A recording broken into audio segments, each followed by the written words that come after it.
ஓம் சக்தி. ஓம் ஆதிபரா சக்தி. ஓம் சக்தியே மருவூர் அரசியே. நல்லதே நினைப்போம், நல்லது மட்டுமே நினைப்போம். சக்தி வாக்கு பிள்ளைகளுக்கு இந்த ஆதி சக்தியின் ஆசீர்வாதம் என்றுமே முழுமையாக கிடைக்கும். என் அன்பு குழந்தையே, நான் உன்னை கைவிட மாட்டேன். உன்னை வரித்துக் கொண்டு உன் முழு பாரத்தையும் நீயே சுமக்காமல் அதை என் மீது சுமத்திவிட்டு மகிழ்ச்சியாக இரு. தாயே, எப்பொழுதும் என் மனவருத்தம், நான் பட்ட அவமானம், என்னை மற்றவர்கள் நடத்திய விதம், நான் என் பிள்ளைகள் பட்ட துயரங்கள், இவை அனைத்தும் சொல்வதற்கு வார்த்தைகள் இல்லை. தங்கமே, அனைத்தும் நான் அறிவேன். அதை கூட அறியாமல் நான் இல்லை, எது நடந்தாலும் நான் இருக்கிறேன் என்பதை மறந்து விடாதே. நம்பிக்கையை இழந்து விடாதே. அதனால்தான் என்னிடத்தில் இப்படி வினவிக்கொண்டு இருக்கிறாய். யார் உனக்கு என்ன வேண்டுமானாலும் செய்யட்டும், அதை நான் பார்த்து கொள்கிறேன். உன்னை புரிந்து கொள்ளாதவர் மத்தியில்தான் நீ இப்பொழுது வாழ்ந்து கொண்டு இருக்கிறாய். என் அன்பு குழந்தையே, உனக்கு ஒரு விஷயம் பிடிக்கவில்லை என்றால் அதை விட்டு விலகிவிடு. அதை பற்றி யோசிக்காமல் வாழ கற்றுக்கொள். உன் வாழ்க்கையில் உன் அன்பிற்கு தகுதியானவர்களை நான் அனுப்புகிறேன். அதுவரை நீ சற்று பொறுமையாக இரு. அதற்குள் உன்னிடம் அன்பு காட்ட யாரும் இல்லை என்று புலம்பாதே. உனக்கு நல்லது நடந்தால் அது உனக்கு சந்தோஷத்தை கொடுக்கும். அதையே நீ அவர்களின் எண்ணங்கள் நிறைவேறவில்லை என விட்டுவிடு. எதற்கும் செவிசாய்க்காமல் இரு. உன்னை வீழ்த்தி பார்க்க ஆசைப்படுபவர்கள் அதிலிருந்து உன்னை விடுவிக்கவில்லை என்றால் என்னை வினவிக்கொண்டும் கேள்விகள் கேட்டுக்கொண்டும் இருப்பாய். என் அன்பு குழந்தையே, யார் யார் வீழ்த்தி பார்க்க நினைப்பது? என் அன்பு குழந்தைகளை திட்டவும் அடிக்கவும் கண்டிக்கவும் எனக்கு மட்டும்தான் உரிமை இருக்கிறது. உங்களை படைத்ததும் பாதுகாப்பதும் நான்தான். யாராவது உனக்கு கெடுதல் செய்த நினைத்தால் அவர்கள் செயல்கள் எல்லாம் சாம்பலாகிவிடும். அனைத்தும் விரைவில் ஒரு முடிவுக்கு வரப்போகிறது. அதில் நீ அனைத்திலும் இருந்து உன்னை நான் முழுமையாக விடுவிப்பேன். என் அன்பு குழந்தையே, அதனால் கலங்காதே, காத்திரு. உனக்கான கைகள் ஓங்கப் போகிறது. இதுநாள் வரை நான் காண்பித்த அற்புதங்கள் எல்லாம் சிறிதளவு. இனிமேல் உன் வாழ்க்கையில் அடுத்தடுத்து நிம்மதியான, மகிழ்ச்சியான, வெற்றியான நிகழ்வுகள் நடக்கப் போகிறது. இதை உன் மனதில் நன்றாக பதிய வைத்துக்கொள். இனிமேல் என் வார்த்தையை நேரடியாக என் வாயிலிருந்து நீ கேட்கப் போகிறாய். தீர்க்க முடியாத பிரச்சனைகள் என்று எதுவுமே இல்லை. அமைதியாக இருந்துவிடு. காலம் அனைத்தையும் தீர்த்துவிடு. நீ எதை இழந்தாலும் கவலைப்படாதே. ஏதாவது ஒரு வகையில் நீ இழந்ததை விட சிறப்பானது உன்னை வந்து சேரும் என்று நீ நம்பிக்கையோடு இரு. அதனால் கலங்காதே. உன் தாயானவள் உன்னை ஒருபோதும் கைவிட மாட்டேன். இறைவனிடம் பேசு. உன் சுவாசம் சீராக இருக்கும். இறைவனோடு நடந்து செல். வலிமையாக இருப்பாய். இறைவனுக்காக காத்திரு. உனது நேரம் சிறப்பாக இருக்கும்.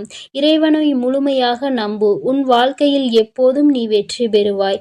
என் அன்பு குழந்தையே, இனி உன் கஷ்டங்களும் தீரும். தூரம் வெகு தூரம் இல்லை.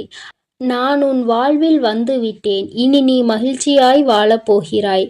விடியல் என்பது கிழக்கில் அல்ல, உன் உழைப்பில் உள்ளது. உன்னுடைய ஆசைகள் கனவாக போகாது. உன் ஆசைகளை பல மடங்காக நிறைவேற்றப் போகிறேன். இனிதான் நீ உனக்காக உன் வாழ்க்கையை வாழப்போகிறாய். வலியோ வேதனையோ எப்போது வருகிறதோ அப்பொழுது தாயே என்று என்னை கூப்பிடு. அப்போது உன் வலிகளை போக்க மருந்தாக உன் தாய் நான் வருகிறேன். அழுகின்ற வினாடிகள், சிரிக்கின்ற நிமிடங்கள், வாழ்க்கை என்ற கால கடிகாரத்தில் நிரந்தரம் இல்லை. என் அன்பு குழந்தையே, ஒரே நாளில் உயர்ந்துவிட முடியாது. என் அன்பு குழந்தையே, இருளால் இருளை நீக்க முடியாது. அதை ஒளியால் மட்டுமே செய்ய முடியும். அதுபோல பெரிதாக யோசி, சிறிதாக துவங்கு. வெறுப்பை நீக்க முடியாது. அன்பால் மட்டுமே அதை செய்ய முடியும். அனுபவசாலி என்பது வயதை மட்டும் கடந்து வருவது அல்ல, வழிகளை கடந்து வருபவர்கள். பாதைகள் கடினமாக இருந்தாலும் நம் வாழ்க்கை ஒரு நாள் ஒளிமயமாக மாறும் என்பதுதான் நம்பிக்கை. ஆனால் சிரிப்பினால் 100 நோய்களை குணமாக்க முடியும். அதனால் இனி கோபத்தை தவிர்த்துக்கொள். அவமானங்கள் மனிதனுக்கு அவ்வப்போது தேவைதான். இல்லை என்றால் மானம் என்று ஒன்று இருப்பதை மனிதன் மறந்து விடுவான் அல்லவா?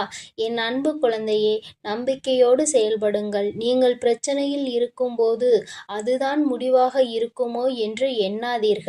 காரணமின்றி நம் வாழ்வில் யாரையும் சந்திப்பதே இல்லை. பாடமாக சிலர் இருக்கிறார்கள். பாரமாக சிலர் இருக்கிறார்கள். தீர்க்க முடியாத பிரச்சனைகளில் நீ எதுவும் செய்து விடாதே. அந்த இடத்தில் நீ அமைதியாக இருந்துவிடு. அந்த குழப்பங்கள் தீரும் வரை அமைதியாகவே இருப்பதுதான் உனக்கு நல்லது. என் அன்பு குழந்தையே, கஷ்டத்தை கொடுத்தாலும் நம்பிக்கையை சோதித்தாலும் நீயே கதி என்று உனக்கு கை கொடுக்க நான் வருவேன் என் தங்கமே. அதனால் தூய நம்பிக்கையுடன் என்னுடைய பிரசாதத்தை அறிந்து கொள். உன் உடல் சம்பந்தப்பட்ட பிரச்சனைகள் விரைவில் நான் சரியாக்குவேன். தாயே என்று நீ என்னை நினைத்தாலே போதும், எல்லாம் உனக்கு நன்மையாகத்தான் இருக்கும். விரைவில் அற்புதங்கள் உன் வாழ்வில் நடக்க இருக்கிறது. அதுவரை சற்று அமைதியாக இரு என் தங்கமே. மனதில் நம்பிக்கையோடு இரு. உன் எண்ணங்களை கூடிய விரைவில் நிறைவேற்றப் போகிறேன். அதனால் நம்பிக்கையோடு இரு. மனக்குழப்பத்தை எல்லாம் மனமகிழ்ச்சியாக நான் மாற்றி தருகிறேன். என்னை நம்பி வாழும் உனக்கு இனி நல்லது மட்டுமே நடக்கும் என் அன்பு குழந்தையே. அதனால் நீ கலங்காதே, எதை நினைத்தும் வருத்தப்படாதே. எப்பொழுதும் நான் உன்னோடு இருக்கிறேன். என் அன்பு பிள்ளையே, வாழ்வில் வசந்தத்தை கொண்டு வரவும் நீ மகிழ்ச்சியாக வாழவும் தைரியமாக உன் வாழ்க்கையை எதிர்கொள்ளவும் தேவையான அனைத்தையும் நிச்சயமாக நான் செய்து கொடுப்பேன். உனக்கு பின்னால் பேசுபவர்கள் இகழ்ந்தால் என்ன, புகழ்ந்தால் என்ன, அவர்கள் என்ன வேணாலும் பேசட்டும் என நீ முன்னால் நோக்கி சென்று கொண்டே இரு. உன்னை பற்றி பின்னால் புறம் பேசுபவர்களை யோசித்து நேரம் காலத்தை வீணடிக்காதே. நான் துன்பங்களை அனுபவிக்கிறேன் என வருத்தப்பட்டு கொண்டிருந்தாய் அல்லவா? அந்த துன்பம் எனும் சிற்பிக்குள் தான் உன் சந்தோஷம் எனும் முத்தை ஒளித்து வைத்திருக்கிறேன். தேடல் என்பது உனக்கு அதிகமாக இருந்தால், அதற்கான முயற்சி மிக பெரியதாக இருந்தால் நிச்சயம் உன் எதிர்பார்ப்பை நான் நிறைவேற்றி கொடுப்பேன் என் தங்கமே. உன்னை அதிகம் நேசிப்பவரின் மனதை நோகடித்து விடாதே என் பிள்ளையே. அதற்கு பிறகு அவர்கள் கோபித்து கொண்டு மௌனமான ஆளாக மாறிவிட்டால் அந்த தண்டனையை உன்னால் தாங்கிக் கொள்ள முடியாது.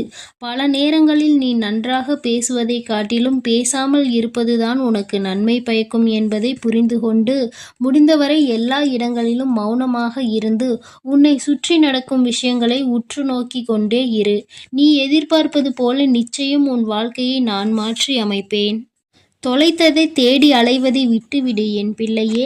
இப்பொழுது இருப்பதை தொலைத்து விடாமல் பார்த்துக்கொள். உனக்கு தேவையானதையும் உன்னிடம் இல்லாததையும் நிச்சயம் நான் கொண்டு வந்து சேர்ப்பேன். உன் வாழ்க்கையை எழுத வேண்டிய எழுதுகோள் நீயாகத்தான் இருக்க வேண்டுமே தவிர உன் வாழ்க்கையை மற்றவர்கள் எழுதும்படி வைத்து கொள்ளாதே. உன் வாழ்க்கையில் நடக்கக்கூடிய விஷயங்களும் எடுக்கக்கூடிய முடிவுகளும் நீ எடுத்ததாகத்தான் இருக்க வேண்டும். எக்காரணம் கொண்டும் முழுமையாக யாரையாவது சார்ந்து இருக்காதே என் செல்லமே. பிறகு நீ அவர்களுக்கு பாரமாகி விடுவாய். இன்பமோ துன்பமோ கஷ்டமோ நஷ்டமோ எது வந்தாலும் எல்லாத்தையும் ஒரே மாதிரி எதிர்கொள்ள பழகினால் என் அருளும் ஆசையும் உனக்கு நிச்சயமாக உண்டு. நீ வருந்தாதே என் செல்லமே. என் அன்பு பிள்ளையே, இனி நீ எதற்காகவும் கலங்க வேண்டாம். நான் உன்னோடு இருக்கிறேன், உனக்காக இருக்கிறேன். நீ எதை நினைத்தும் கலங்க வேண்டாம். நீ நல்லதையே நினை. உன் வாழ்வில் எப்பொழுதும் உனக்கு நல்லதை மட்டுமே நான் நடத்தி கொடுக்கிறேன். என் அன்பு குழந்தைக்கு இந்த ஆதிபரா சக்தியின் அன்பும் ஆசீர்வாதமும் முழுவதுமாக கிடைக்கும். ஓம் சக்தி, ஓம் ஆதிபரா சக்தி.